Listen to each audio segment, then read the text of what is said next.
equally successful. We had productive discussions that showed the commitment of both sides to further broaden and deepen cooperation on many fronts. These build on earlier discussions and agreements made in Brunei.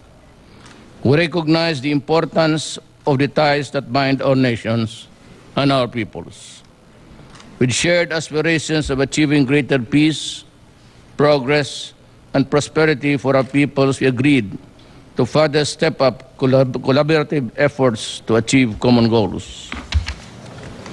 We welcome intensified interactions and exchange between our governments and resolve to utilize the Joint Commission for Bilateral Cooperation, or JCBC, mechanisms to chart future paths to review the progress that we have made.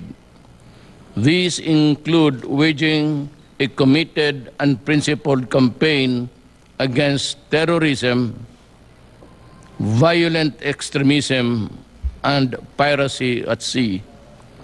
Peace and development in Mindanao remain a key area of convergence for Philippines and Brunei Darussalam.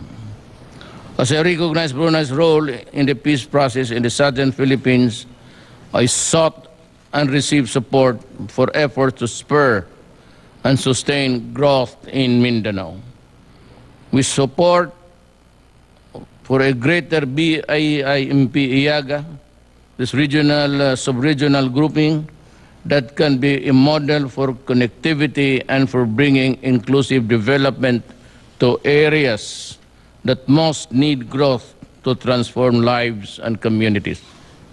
Promoting culture remains vital in order to strengthen our identities and protect and promote the values and heritage we hold dear.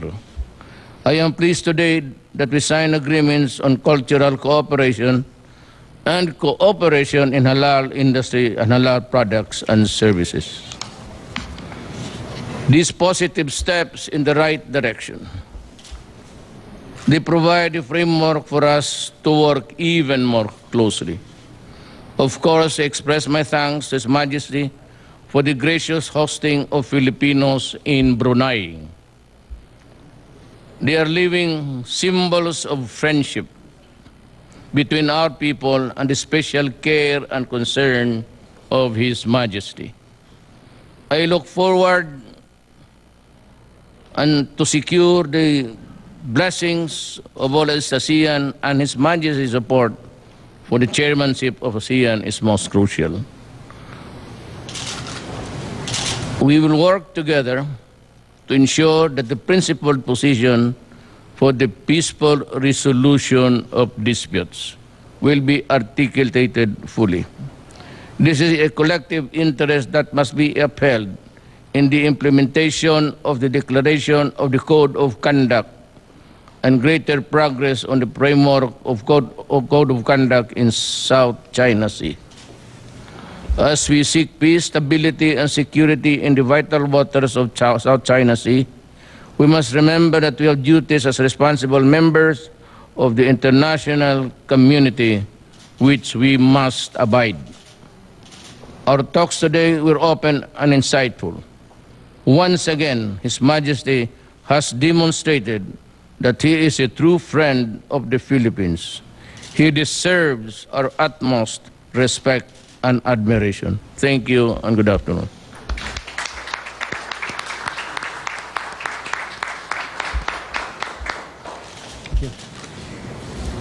Bismillahirrahmanirrahim. Your Excellency,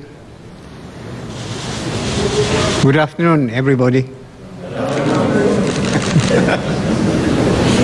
Your Excellency, President Rodrigo Duterte, distinguished ladies and gentlemen of the press.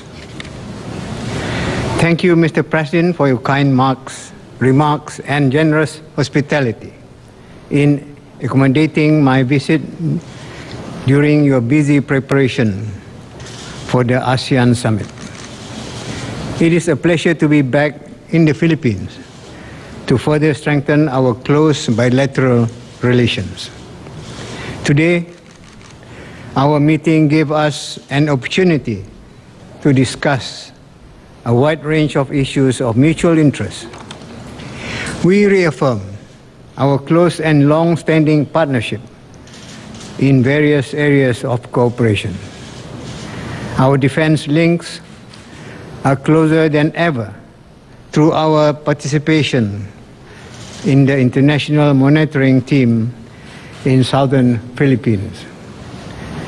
The ongoing peace initiative will promise a prosperous future for your people and have a far-reaching impact upon our region. We also have a strong partnership through our people-to-people exchanges.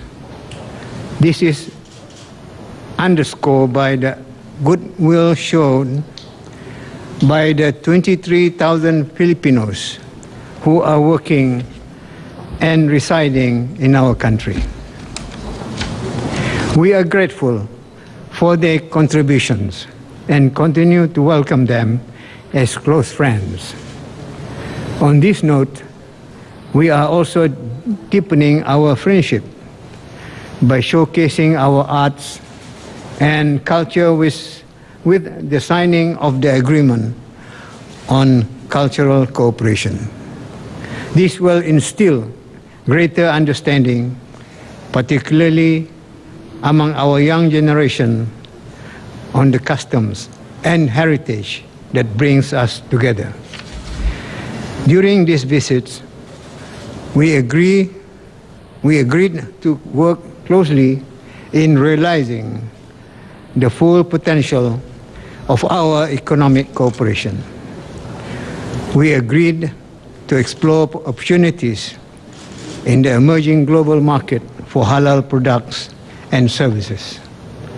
On the halal industry, we are interested to develop a partnership with the Philippines for investment and the production of halal products. On energy, we agreed to further enhance cooperation by exploring potential downstream and upstream activities. We also look forward to our future collaboration in addressing issues on drugs. We believe that both sides will benefit from the exchanges of expertise and best practices in this area. A close partners in ASEAN, we extend our full support for the Philippines ASEAN chairmanship and look forward to a successful year under your leadership. We will continue working closely, particularly as we celebrate the 50th anniversary of ASEAN this year. We will take this opportunity to reflect on our past achievements and share our views on the way forward for the future. At the same time, we also look forward to further opportunities for closer cooperation under the BIM-IAGA. As envisioned for 2025, it is important for us to develop a resilient and competitive sub-region. I'm confident that under your chairmanship, we will be able to achieve our common goals for BIM-IAGA. In closing, I thank President Duterte once again for hosting today's meeting and look forward to fruitful discussion at the summit. Wabillahi taufiq wal hidayah. Wassalamualaikum warahmatullahi wabarakatuh. Thank you.